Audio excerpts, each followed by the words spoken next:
Hi hello నమస్తే, నేను మీ Rajiv Pasupuleti. So guys, మనం అరకులో ఉన్నటువంటి కాఫీ తోటల్లో ఉన్నామన్నమాట. సో ఇవి కాఫీ చెట్లు అనమాట. సో మొత్తానికి కాఫీ చెట్లకు సంబంధించి సాగు ఎలా చేస్తూ ఉంటారు, అండ్ ఇవి ఎలాంటి నేలల్లో పండుతూ ఉంటాయి, ఎలాంటి జాగ్రత్తలు తీసుకోవాల్సి ఉంటుంది, అసలు వీళ్ళు కాఫీ పూత అన్నది ఎప్పుడు స్టార్ట్ అవుతుంది, అండ్ దానికి సంబంధించి ఎలాంటి జాగ్రత్తలు తీసుకుంటూ ఉంటారు, అండ్ పంట అనేది చేతికి ఎప్పుడు వస్తూ ఉంటుంది, ఎలా మార్కెటింగ్ చేసుకుంటూ ఉంటారు, ఈ విషయాలన్నీ కూడాను నేను ఈరోజు కేడిఆర్ కొండదొర్రాజు మనందరికీ తెలుసు కదా, సో తన మాటల్లోనే అడిగి తెలుసుకునే ప్రయత్నం చేస్తాను. So hi KDR. హాయ్ అన్న, ఎలా ఉన్నావు? నేను బాగున్నానన్న. మీరు? నేను చాలా బాగున్నానమ్మా. సో ఏంటంటే ఈరోజు మొత్తానికి కాఫీ తోటలకు వచ్చాం కదా మనం. సో ఈ కాఫీ తోటల్లో ఏం చేద్దామంటే కాఫీకి సంబంధించిన ఇన్ఫర్మేషన్ అంతా నువ్వు ఇవ్వాల్సి ఉంటుంది. తప్పకుండా. సరేనా? మన ప్రేక్షకులందరికీ కూడాను సో కాఫీ ఎలా తయారు చేస్తారు, అసలు కాఫీ చెట్లు అనేవి ఎక్కడ ఉంటాయి, నేనైతే మొదటిసారి చూస్తున్నా కాఫీ చెట్లు. సో చూడడానికి కూడా చాలా అందంగా ఉన్నాయి, సీనరీ కావచ్చు, సినిమాటిక్గా ఉంది అనమాట.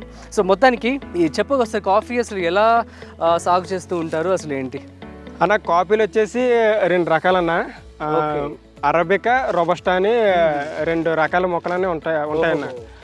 అరబిక్ వచ్చేసి ఏంటంటే చిన్న మొక్కన మనకి పలుపు కూడా చిన్నగా ఉంటుంది అనమాట, గింజ అన్నది.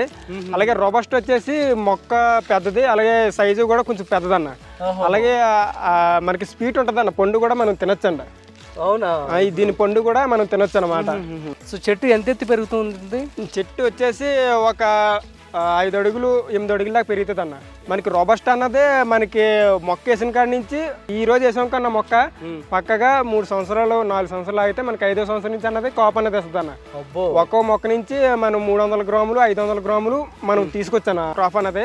అలాగా పెరిగే కొద్దీ మనకి మొక్క నుంచి ఒక 10 కేజీలు కూడా తీసుకునే రోజులు ఉన్నాయన్న. నైస్. అయితే చెట్లకు సంబంధించి పూత కాపు ఎప్పుడు మొదలవుతూ ఉంటుంది, అసలు ఏంటి? మన ఫిబ్రవరి నెల నుంచి జూన్ జూలై నెల వరకు మనకి పూత పించుతోటి మనకి కాయలతోటి అన్నది ఉంటదన్న. మనం జూన్ లో అన్నది మనం హార్వెస్టింగ్ చేసుకోవచ్చు.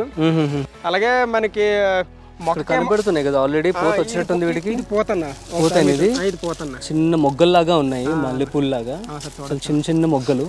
ఇదే కాఫీ చెట్టు అనమాట.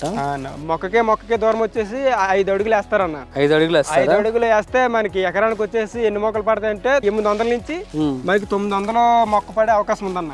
సరే, ఓకే. మొత్తానికి అయితే పంట ఆ విధంగా వస్తూ ఉంటుంది. అసలు పూత మామూలుగా లేదు కదా ఇక్కడ. అంటే ఈ వాతావరణం బట్టి మనకి పూత అన్నది ఎక్కువ వస్తుందన్న. ఎందుకంటే దీనికి ఈ కాఫీ మొక్క అన్నది చల్లని ప్రదేశాలు అన్నది మొక్క అన్నది వేస్తే మనకి కాఫీ ఎక్కువ ఇచ్చే అవకాశం ఉందన్న. చల్లని ప్రదేశాలు ఎక్కువ మన ఆంధ్రాలో ఎక్కడ ఉన్నాయంటే లంబసింగ్, అరకు, పాడేరు, చింతపల్లి అన్న. ఈ ఏరియాలో అన్నది మనకి మొక్క అన్నది వేయడం జరుగుతుందన్న. అలాగే ఈ కాఫీ మొక్కలకి నీడ కోసం ఏం చేశారంటే సిల్వర్ మొక్కలన్నీ వేసారన్న. ఓకే, సిల్వర్ ఓక్ ట్రీస్ అవే కదా. చాలా హైట్ అన్నది పెరిగిపోయింది అన్న. ఒక 80 అడుగుల దాకా మనకి మొక్క అనేది పెరిగిపోయింది అనమాట. చాలా ఎత్తులో ఉంది. సో దాని వల్ల కూడా చల్లది వాతావరణం వీటికి ఏర్పడే అవకాశం ఉంటుంది. అన్నదే పై మిరియాల పాదులన్నీ ఎక్కించారన్న. ఓకే, ఆ పాదులన్నీ కూడా మిరియాల పాదులే మన చుట్టూ ఉన్నాయి కదన్న. అవునవును, చెట్టుకి చూడడానికి చాలా అందంగా ఉన్నాయి కదా. ఈ చెట్టు పంట అనేది 3 సంవత్సరాల నుంచి 5 సంవత్సరాల్లో కాపు కాయడం మొదలవుతుంది, అంతేనా? మరి ఈ పంట పండిన తర్వాత ఖచ్చితంగా అమ్ముకోవాలి కదా. సో మార్కెటింగ్ చేసుకోవాల్సి ఉంటుంది. నాకు తెలిసి అరకు ప్రదేశంలో కొండ ప్రాంతంలో ఎవరైతే టూరిస్టులు వస్తారో మాక్సిమం వాళ్ళే కొనుక్కెళ్ళిపోతారు అనుకుంటా. నాలే కొంటారన్న. ఏంటంటే దళారులు కూడా వచ్చి కొనుక్కొని పోతూ ఉంటారా? ఏంటి, ఎలా జరుగుతూ ఉంటుంది మార్కెటింగ్ దీన్ని? అంటే కేజీ లెక్క అమ్ముతారన్న. 1 కేజీ వచ్చేసి స్టార్టింగ్ 150 రూపాయల నుంచి 250 రూపాయల దాకా అమ్ముతారు. ఏవి? కాఫీ విత్తనాలు అన్న. ఓహో, 150కి కేజీ వచ్చేస్తుంది. వచ్చేస్తాను. అలాగే ఈ అమ్మడం కూడా 2 రకాలన్న. ఏంటంటే ఇప్పుడు ఈ కాఫీ పుల్లు అనేవి కోసిన తర్వాత ఎండ పెడతారన్న. ఎండ పెట్టిన తర్వాత మనకి నల్లగా అయిపోతే అలాగే అమ్ముకోవచ్చు. అది వేరే పద్ధతి అన్న. దానికి కొంచెం తక్కువ రేట్ అన్నది వస్తుంది అనమాట. వేరే రకంగా కూడా అమ్ముతారు. ఈ కాఫీ పుల్లన్నీ కోసుకొని ఇవన్నీ సేకరించిన తర్వాత ఒక మిసల్ అన్నది పోస్తారు అనమాట. అలాగే ఇలా తిప్పుతారు. తొక్క అంతా ఊడిపోయి మనకి లోపల పలుపు అన్నది వస్తుంది అనమాట. ఆ పిక్క అన్నది కిందగా పడిపోతే అది మొరవ పెడతారన్న. ఒక పెద్ద బేసిల్ అన్నది ఈ కాఫీ పిక్కలన్నీ అందులో పోసి 1 రోజు 2 రోజులు బాగా మొరబెట్టిన తర్వాత మేడపైన అన్నది ఆరబెడతారన్న. అలాగా ఎండబెట్టిన కాఫీ గింజలు అన్నది అమ్మితే కొంచెం ఎక్కువ రేట్ వస్తాయన్న. సో దీనికి ఎలాంటి తెగులు వస్తూ ఉంటుంది, ఎలాంటి జాగ్రత్తలు తీసుకోవాలి? దీనికి వచ్చేసి తెగులంటే అంతగా రాదన్న. ఎందుకంటే నేచర్ లో బాగా పండుతుంది కాబట్టి కింద ఎక్కువ ఆకు ఉండడం వల్ల మనకి తెగులు అన్నది అందగా రాదన్న. కాకపోతే ఏంటంటే దీనికి చీమ అన్నది పడుతుంది అన్న. చిన్న చిన్న చీమలు అన్నవి వచ్చి ఆ పుండు అన్న కాపీ పండు ఉంటుంది కదన్న, దాని అన్నది కొరకడం జరుగుతుంది.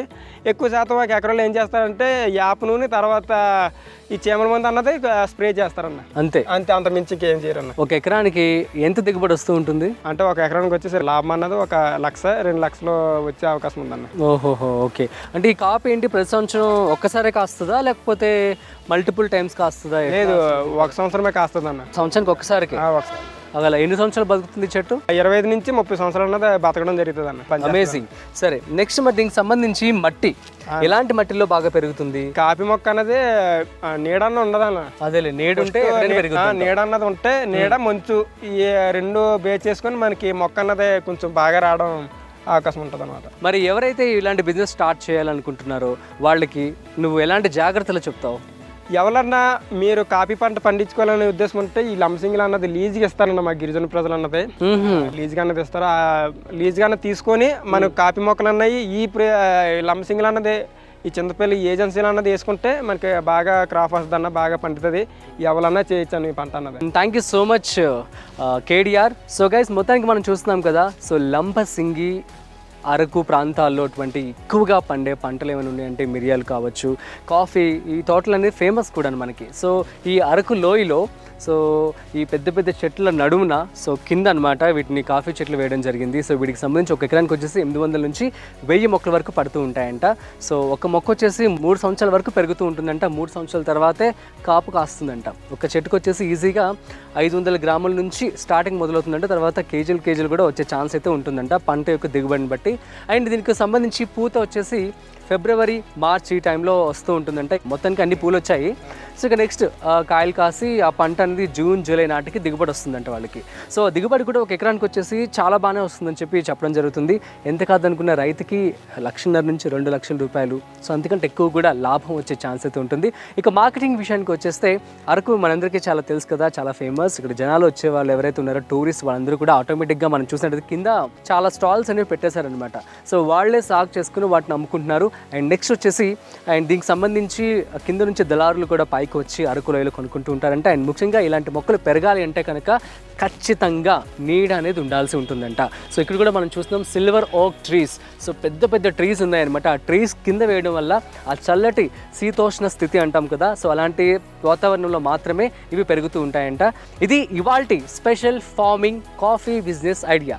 అండ్ ఇంకొక విషయం, మన ఛానల్లో 1200కు పైగా business, farming, money related courses అనేవి అవైలబుల్గా ఉన్నాయి. మీరు ప్లే స్టోర్కి వెళ్ళి ఇప్పుడే డౌన్లోడ్ చేసుకోండి. This is Rajiv signing of.